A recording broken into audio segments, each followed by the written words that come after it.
Finally, it was time to upgrade my old compressor, which served me well but has now started to perform poorly.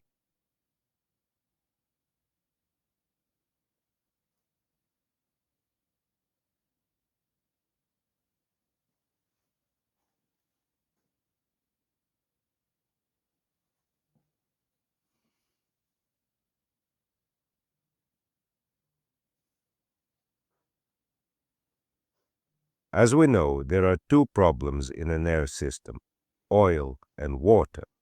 I decided to eliminate one of them from the start and chose an oil-free compressor.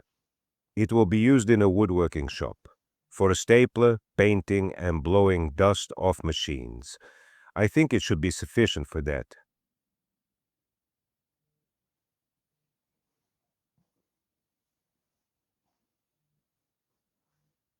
This compressor is a Tenno Worker at 10,002 LJ. I believe the name and brand don't matter much, as it's just one of many budget compressors made in the same mold in China.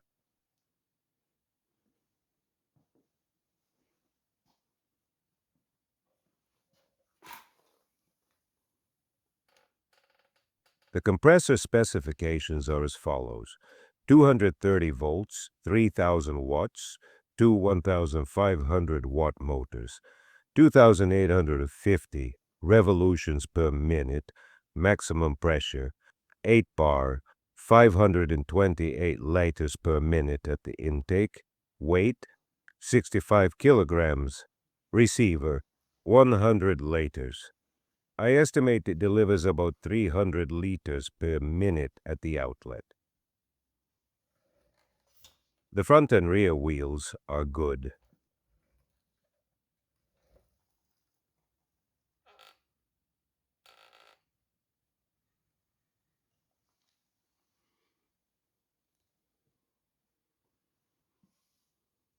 I started the compressor with the receiver at 0, and the mains voltage was between 220 to 223 volts. Let's see how long it takes to fill the receiver.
It filled the 100-liter receiver to 8 bar in 2 minutes and 30 seconds.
It went from 6 to 8 bar in 46 seconds.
At a mains voltage of 220 to 226 volts, the compressor runs perfectly.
During startup and operation, the mains voltage drops to 205 volts.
When using a blowgun, the compressor steadily holds 6 bar. During this time, it heated up significantly. The cooling system is quite poor, but overall, I'm satisfied with this compressor.